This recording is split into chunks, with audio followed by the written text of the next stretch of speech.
Oi, gente querida do mundo inteiro que tem me seguido, tem compartilhado os meus vídeos. Puxa vida, amo tanto vocês, oro por vocês. E a minha oração é para que vocês possam ser instrumentos poderosos do nosso Deus. Amém?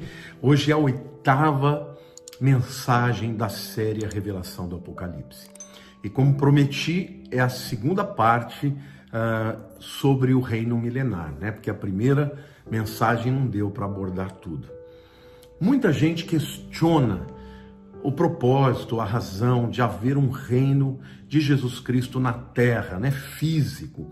Há até aqueles que afirmam que não, que Jesus vai governar no coração das pessoas, da igreja, por que tem a necessidade dele vir de novo. Então, na mensagem de hoje, eu quero falar para vocês dos propósitos do milênio. E eu vejo, quando eu estudo a palavra de Deus, pelo menos 4 propósitos muito claros e 4 funções importantíssimas no plano de Deus para haver um milênio literal aqui na Terra. Em primeiro lugar, o primeiro propósito é recompensar os fiéis. Lucas 19, de 16 a 19, Jesus conta uma parábola e eu vou ler para vocês. Compareceu o primeiro e disse: Senhor, a tua mina rendeu 10. Respondeu-lhe o Senhor: Muito bem, servo bom, porque foste fiel no pouco, terás autoridade sobre 10 cidades. Veio o segundo, dizendo: Senhor, a tua mina rendeu 5. A este disse: Terás autoridade sobre 5 cidades. Esta parábola foi contada por Jesus quando perguntaram a ele sobre a implantação do reino. O povo judeu estava querendo saber quando o Messias cumpriria o chamado de Deus, as profecias, e estabeleceria o reino sobre a terra. Então, a parábola ela é uma resposta a esta pergunta. Então, esta parábola, chamada também da parábola das 10 minas, Jesus está dizendo que um homem, ele parte para uma terra distante e antes de partir, ele chama alguns homens e coloca sob a responsabilidade dele algumas minas.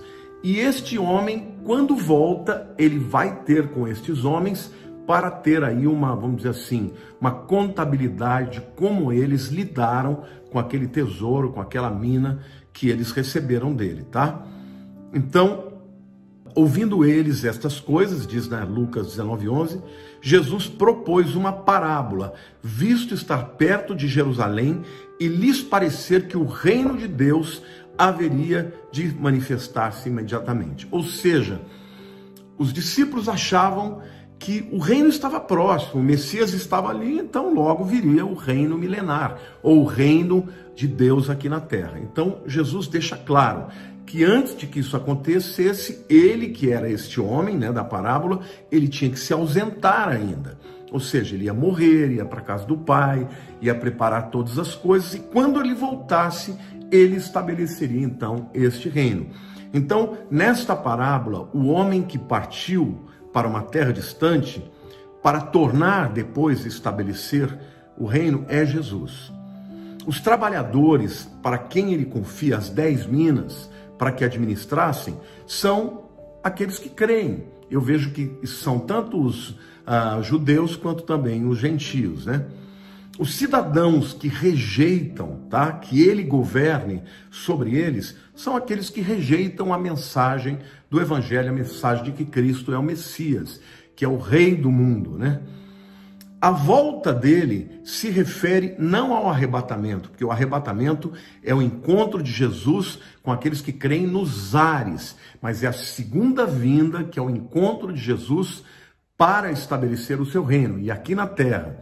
Então, a volta deste homem se refere à segunda vinda de Cristo, no final dos 7 anos da grande tribulação, quando ele vem para governar no milênio.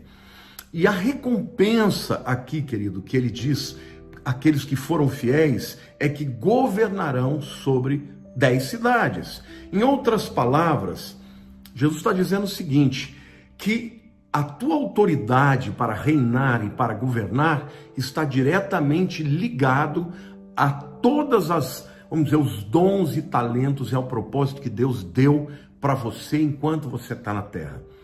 Então, você tem um chamado, você tem um ministério, você faz esta obra de Deus, você cumpre o seu propósito. Quando Jesus vier, a tua autoridade para governar sobre cidades, tá? Será diretamente ligado a como você, vamos dizer assim, tratou da ordem de Jesus para você, dos dons, da tarefa e da responsabilidade que ele te deu. Então, esta é a primeira razão do milênio, tá? O primeiro propósito, recompensar os fiéis, dando-lhes autoridade no reino milenar, de acordo com aquilo que eles agiram com os dons que eles receberam. O segundo propósito do milênio é redimir a criação. Romanos 8, de 19 a 22, diz assim: a ardente expectativa da criação aguarda a revelação dos filhos de Deus, pois a criação está sujeita à vaidade, não voluntariamente, mas por causa daquele que a sujeitou, na esperança de que a própria criação será redimida do cativeiro da corrupção, para a liberdade da glória dos filhos de Deus, porque sabemos que toda a criação, a um só tempo, geme e suporta angústias até agora. Quando o homem pecou, ele perdeu a autoridade que ele tinha sobre a terra, sobre o Éden, e esta autoridade foi passada para as mãos de Satanás. Jesus, certa vez, ele disse assim: aí vem o príncipe deste mundo, e eu não tenho nada com ele. Então, claramente, a autoridade que Deus tinha dado para Adão transfere para o diabo quando ele desobedece a Deus e prefere ouvir a palavra da serpente do que a palavra de Deus. E toda a criação foi afetada. A terra que produzia sementes, que produzia ervas, passou a produzir espinhos, abrolhos. Isso foi resultado da maldição. E a Bíblia está dizendo aqui em Romanos que toda a criação geme, aguardando a manifestação dos filhos de Deus. Quando é que a terra será redimida, meus irmãos? Quando o rei, o Jesus, o Messias, vier governar nesse mundo. E isto se dará de maneira que o Éden, tudo que tinha no Éden, vai voltar para esse tempo. Então, uma das funções do milênio é reverter a maldição da natureza, tá? A maldição que o próprio Deus lançou sobre a terra. Porque diz ali, né, em Romanos que eles estão aguardando essa redenção por causa daquele que a sujeitou a esta maldição. Quem foi? O próprio Deus. Quando o homem quebrou a aliança com Deus, desobedeceu, Deus falou: olha, agora a bênção não vai acontecer mais. Agora a terra vai ser maldita e vocês vão ter que trabalhar e vão ter que lançar a semente. No meio da semente boa, no meio das ervas boas, terão abrolhos, espinhos. Você vai ter que trabalhar com o suor do teu rosto e daí por diante. Então, o milênio vai reverter tudo isso. E até mesmo, queridos, nos animais que se tornaram animais carnívoros, né, predadores, onde o indivíduo para viver tem que matar, isso vai ser revertido também no tempo do milênio. E todos os animais vão voltar a ser herbívoros. Eu já falei sobre isso na primeira mensagem, mas eu quero ler de novo aqui. Isaías capítulo 11, versos 6 a 9, diz o seguinte: o lobo habitará com o cordeiro, e o leopardo se deitará junto ao cabrito. O bezerro, o leão novo e o animal cevado andarão juntos, e um pequeno os guiará. Ou seja, se um quintal grande, uma pequena fazenda de um indivíduo, vai ter lá cordeiro, vai ter lá o leão, vai estar lá o lobo, e vai estar todo mundo junto. O filho pequeno vai poder estar junto com eles, né? A vaca e a ursa pastarão juntas, e as suas crias juntas se deitarão. O leão comerá palha com o boi, a criança de peito brincará sobre a toca da áspide, e o já desmamado meterá a mão na cova do basilisco. Não se fará mal, nem dano algum em todo o meu santo monte, porque a terra se encherá do conhecimento do Senhor, como as águas cobrem o mar. Então, queridos, a terra será extremamente produtiva, será linda, será novamente um jardim do Éden, porque Deus vai redimir a terra durante o período do milênio, simplesmente porque o Senhor Jesus, a presença dele, a glória dele estará dominando o mundo inteiro. E Satanás estará guardado, estará amarrado juntamente com os seus demônios. A terceira razão, o terceiro propósito para o milênio aqui na Terra, literal, é para cumprir as promessas de Deus e especificamente aos 3 pactos incondicionais que Deus fez com 3 homens com os quais, na verdade, com homens com os quais ele fez aliança, tá? Porque a terceira aliança não é com um homem específico, mas é com toda uma geração inteira de pessoas, né? Então, as 3 alianças, a primeira delas é a aliança abrâmica, a aliança que Deus fez com Abraão. Está lá em Gênesis capítulo 12, de 1 a 3, Gênesis 15, de 18 a 21. Esta aliança de Deus com Abraão, primeiro era com seus descendentes. Deus prometeu que todos os descendentes de Abraão se tornariam uma grande nação. Está lá em Gênesis 12, 1 a 3, Gênesis 13, 16, Gênesis 15, 5, 17, 7 e 22, de 17 a 18. Então aqui, em primeiro lugar, diz respeito ao povo de Israel. Mas eu creio que os descendentes de Abraão não são somente os descendentes físicos, mas são também os descendentes espirituais. Porque quando Deus chama Abraão para fora da tenda, ele manda olhar para os céus e disse: assim será a tua descendência, como as estrelas dos céus, mas ele diz também depois que seria como a areia da terra. Então, eu creio que Deus tem descendentes físicos para Abraão, a terra, né? Que é o povo judeu, né? O povo hebreu, mas também tem descendentes espirituais que são aqueles do céu, né? Que representam as estrelas, que são todos os que creem em Jesus, o descendente de Abraão, porque a Bíblia diz que através do seu descendente, todas as nações da terra seriam benditas. Então, esta aliança incondicional de Deus com Abraão ainda não se cumpriu. Por quê, gente? Porque a terra que Deus prometeu a Abraão e aos seus descendentes, essa terra nunca foi conquistada, nunca foi alcançada. Esta terra inclui o território de Israel de hoje, mas ela vai muito além. Inclui também o Egito moderno, inclui a Síria, o Líbano, o Iraque, tá bom? Lá em Gênesis capítulo 15, de 18 a 21, a gente vê isso. E esta promessa que Deus fez para Abraão nunca foi cumprida. Gente, Deus não é homem para mentir e não é filho do homem para se arrepender. Se ele prometeu a Abraão que Abraão conquistaria esta terra e esta terra seria dos seus descendentes, isso vai acontecer. Por quê? Porque esta é uma promessa incondicional.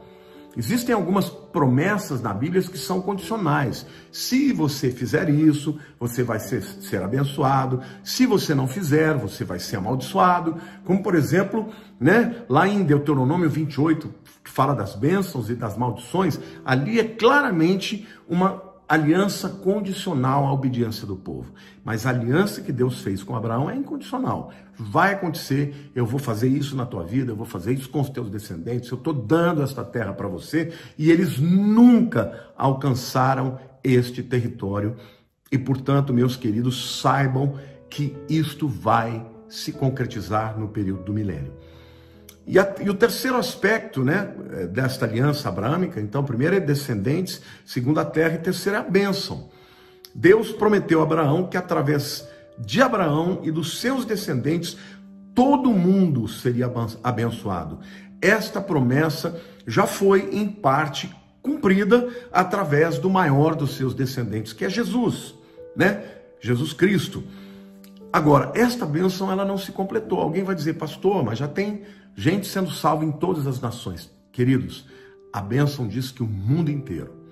Existem ainda muitos povos, muitas línguas, povos indígenas, existem ainda povos muçulmanos que nunca ouviram falar que o descendente de Abraão, Yeshua, né?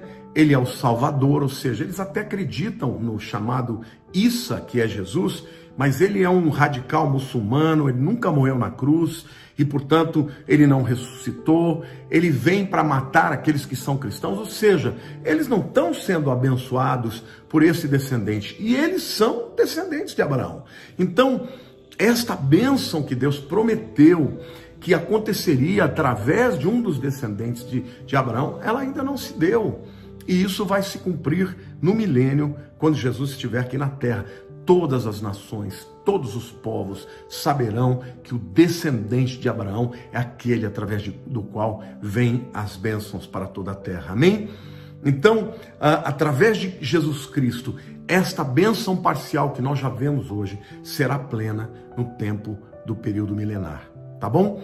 A segunda aliança incondicional que Deus prometeu foi para Davi, e é chamada de aliança davídica. Está lá em 2 Samuel, capítulo 7, versos 12 a 16, que diz o seguinte: Deus está falando com Davi: quando teus dias se cumprirem e descansares com teus pais, então farei levantar depois de ti o teu descendente, que procederá de ti, e estabelecerei o seu reino. O seu reino é o dele, né? Este edificará uma casa ao meu nome, e eu estabelecerei para sempre o trono do seu reino. Eu lhe serei por pai, e ele me será por filho. Se vier a transgredir, castigá-lo-ei com varas de homens e com açoites dos filhos dos homens. Mas a minha misericórdia se não apartará dele, como a retirei de Saul, a quem tirei de diante de ti.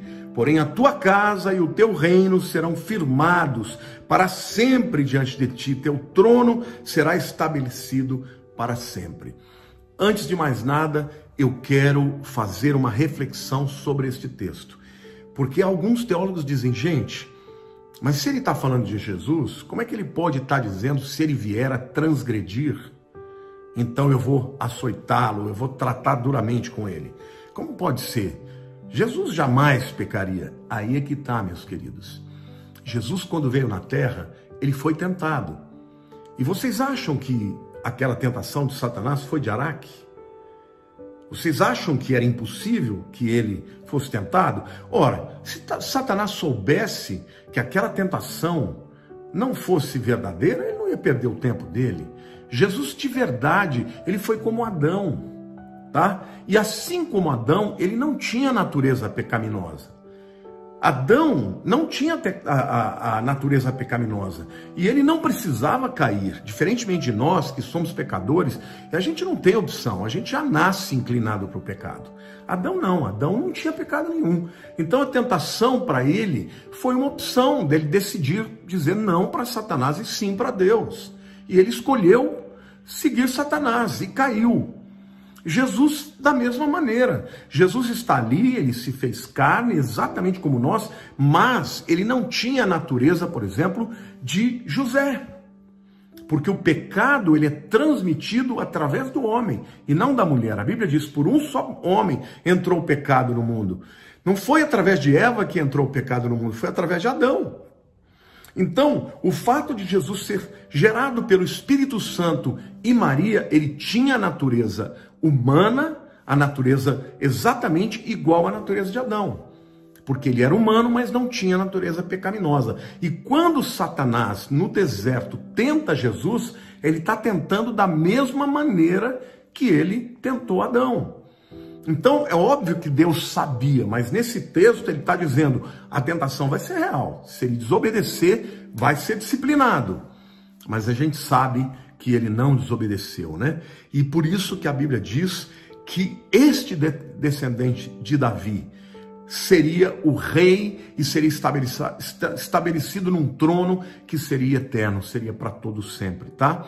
Então, esta aliança que Deus fez com Davi ainda não se cumpriu. Primeiro, uma casa se refere à dinastia de Davi ou à família real. Hoje não existe mais nenhum descendente de Davi que está governando, mas a partir de Jesus, a casa de Davi voltará a estar no trono e estará eternamente, porque Jesus, o Rei dos Reis, governará por toda a eternidade.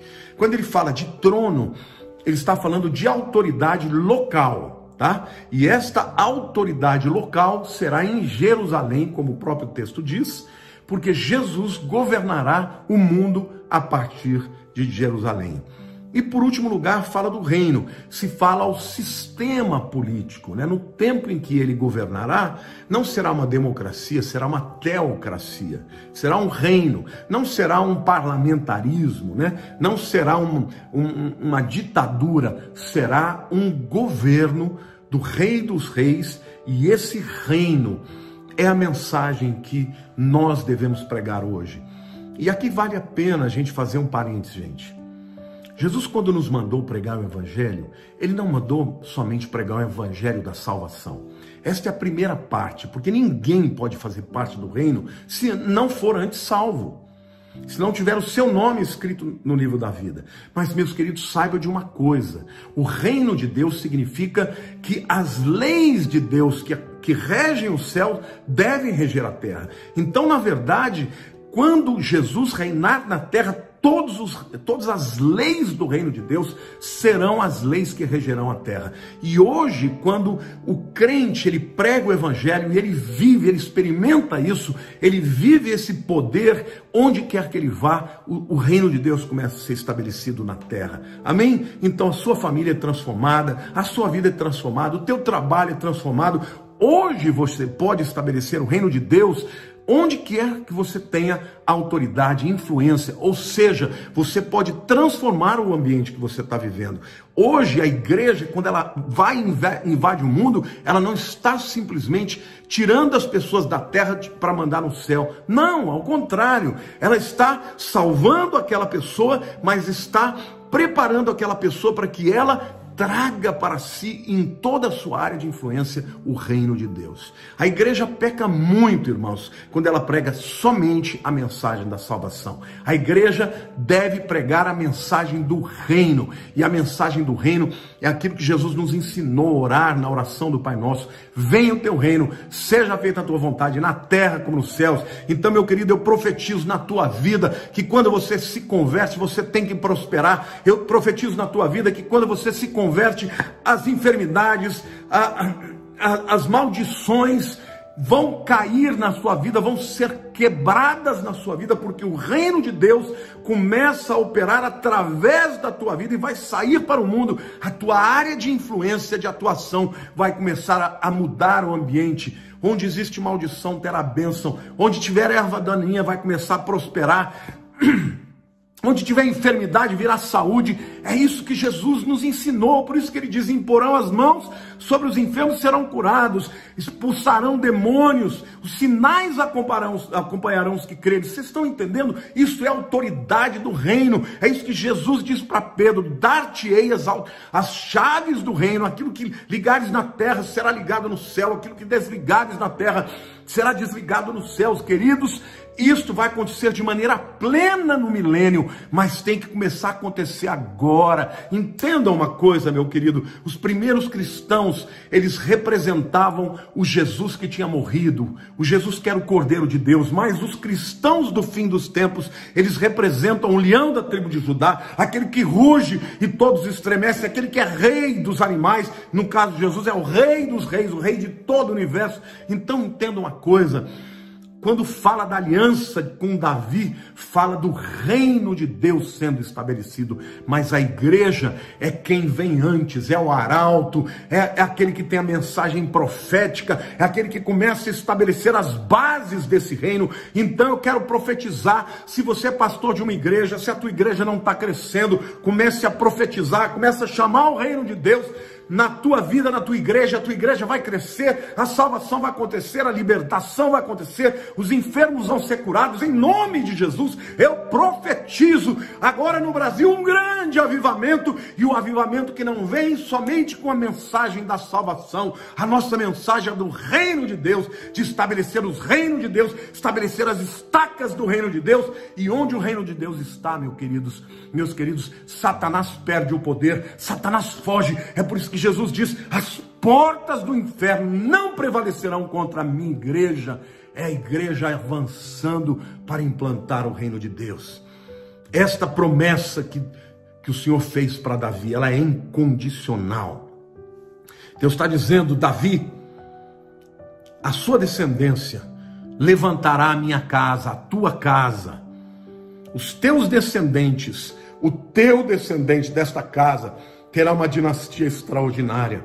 Ele vai sentar no trono.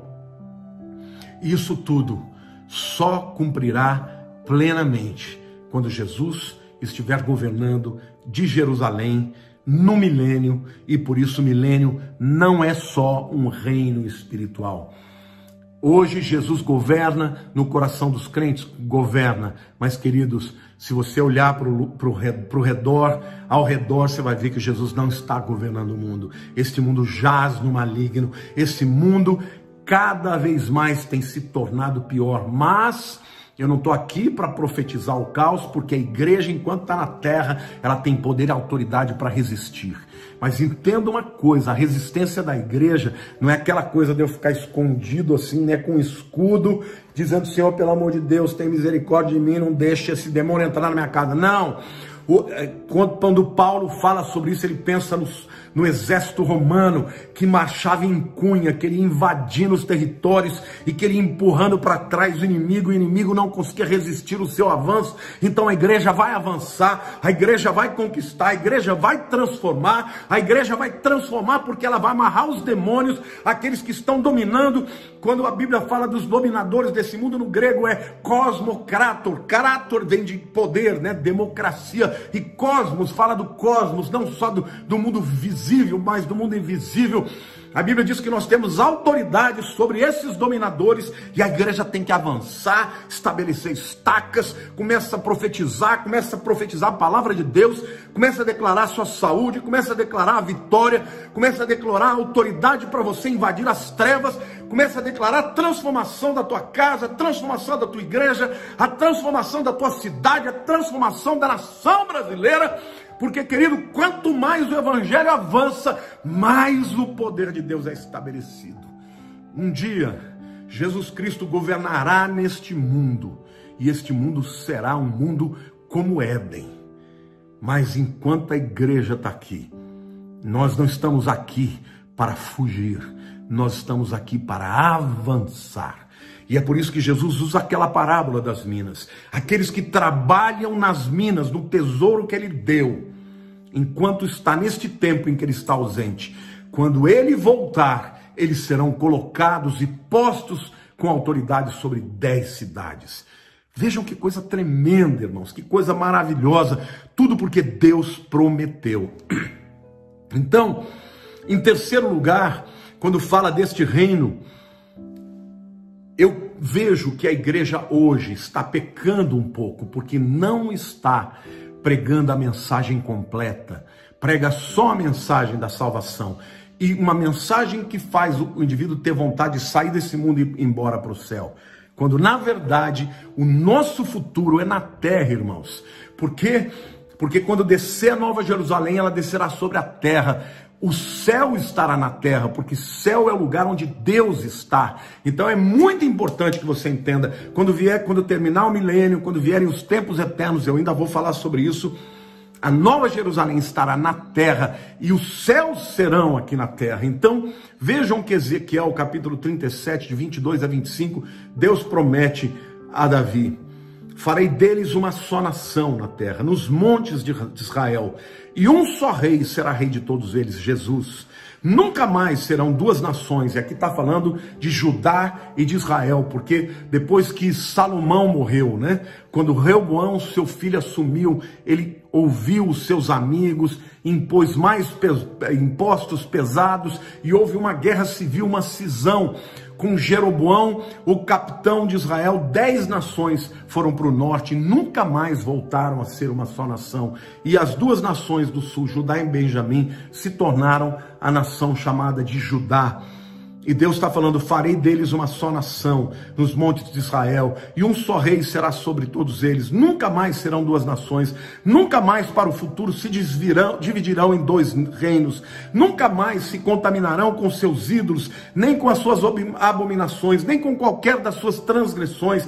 Livrar-os-eis de todas as suas apostasias em que pecaram, e eu os purificarei. Assim eles serão o meu povo, eu serei o seu Deus. O meu servo Davi reinará sobre eles, todos eles terão um só pastor, andarão nos meus juízos, guardarão os meus estatutos e observarão, habitarão na terra que dei a meu servo Jacó, na qual vossos pais habitaram, habitarão nela, e eles e seus filhos, e os filhos de seus filhos para sempre, e Davi meu servo será o seu príncipe eternamente.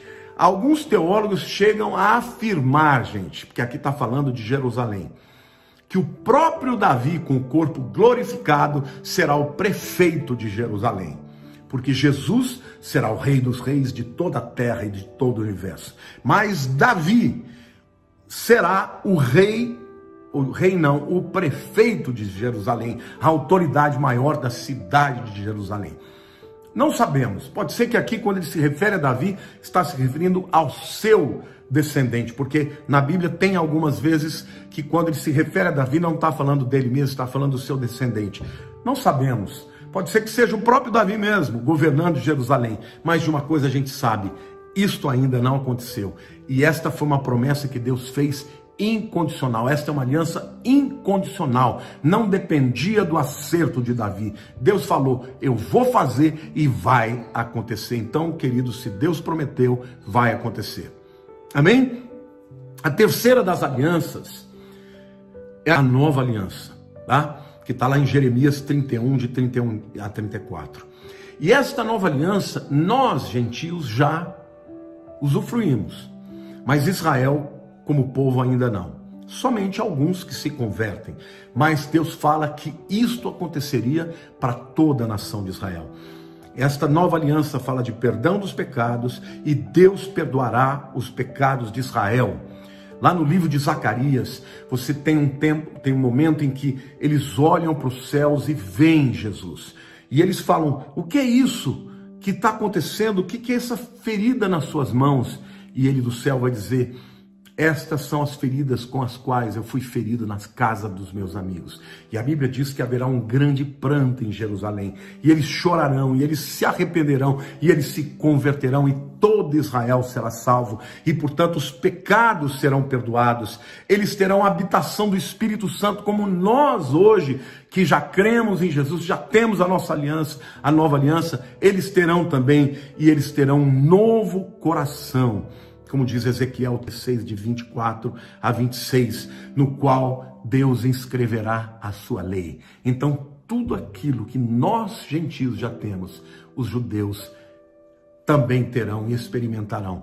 Então, o milênio, meus queridos, ele é importante, é fundamental de que ele seja um milênio literal para cumprir essas três alianças incondicionais. Aliança com Abraão, aliança com Davi e aliança com toda a nação de Israel, que é a nova aliança. E por último lugar, eu quero dizer que o último propósito do milênio é reafirmar a total depravação da humanidade.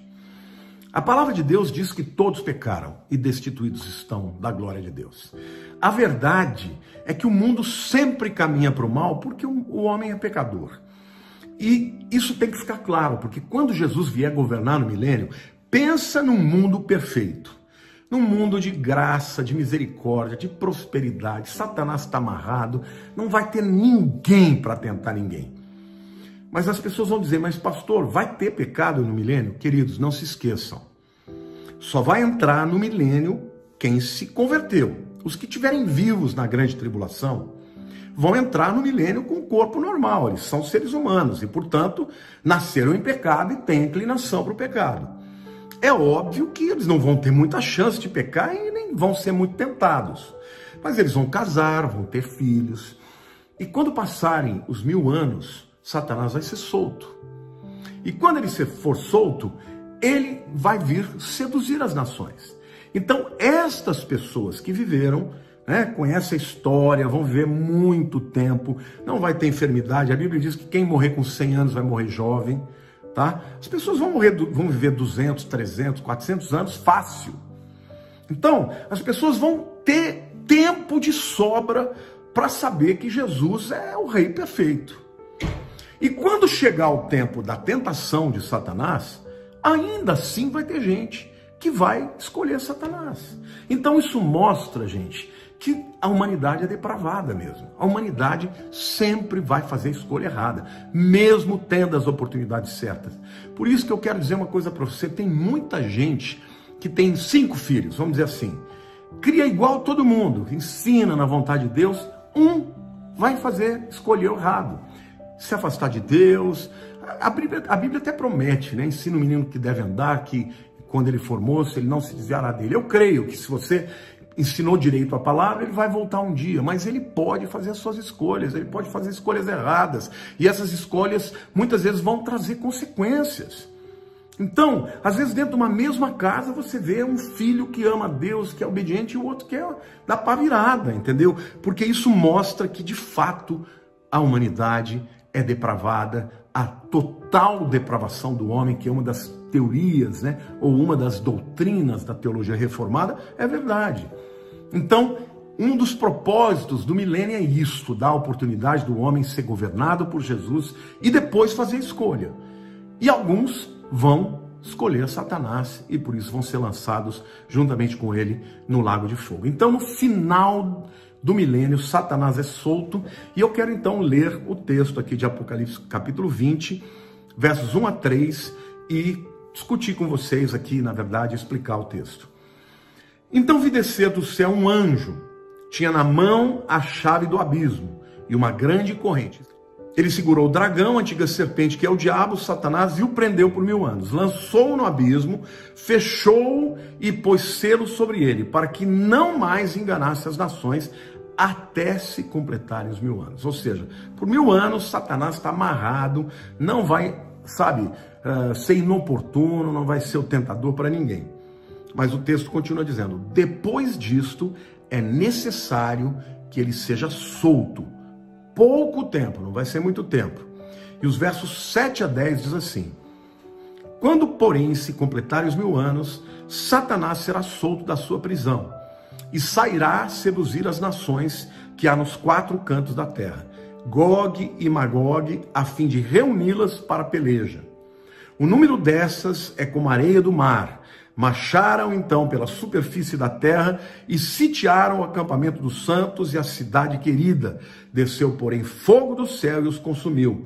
O diabo, o sedutor deles, foi lançado para dentro do lago de fogo e do enxofre, onde já se encontraram nossa besta, como também o falso profeta, e serão atormentados de dia e de noite pelos séculos dos séculos. A gente vê aqui, queridos, 3 estágios, portanto, nesta rebelião de Satanás. O primeiro, ele é preso, tá? Por 1000 anos não pode seduzir ninguém. O segundo estágio, ele é solto e sai seduzindo, né? E para chamar as nações para se rebelarem contra Deus. E a Bíblia diz que o exército que ele forma é como as areias do mar, vai ser numerosíssimo, né? Ou seja, apesar de toda a manifestação da glória de Deus, da bondade, da graça, da misericórdia de Jesus, vai ter uma multidão inumerável que vai se aliar a Satanás, tá? E por último, então, cai fogo dos céus, ele é destruído, ele é lançado imediatamente lá no lago de fogo e de enxofre, onde já estão os 2 primeiros moradores, né, que é o falso profeta e o anticristo, a besta que saiu do mar e a besta que saiu da terra, e ele vai ser então atormentado para o resto da eternidade. Aí você vai me perguntar: mas pastor, e as pessoas que se juntaram a ele? Calma, elas primeiro terão que passar pelo juízo final, e aí depois todas essas pessoas que se rebelaram vão ser lançadas no lago de fogo. Mas quanto a isso, eu não vou falar com vocês agora. Por quê? Porque na próxima mensagem eu falarei sobre o juízo final e sobre os tempos eternos, sobre a Jerusalém, a nova Jerusalém, e vai ser maravilhoso esse tempo que vamos passar juntos. Amém? Um beijo grande no teu coração, muito obrigado por estar compartilhando esses vídeos, compartilhe, ouça várias vezes, se tiver dúvida, comente e eu vou falando sobre isso nas próximas mensagens, tá bom? Amo vocês, espero que essa mensagem do milênio tenha sido elucidativa para todo mundo. Um beijo no seu coração, em nome de Jesus.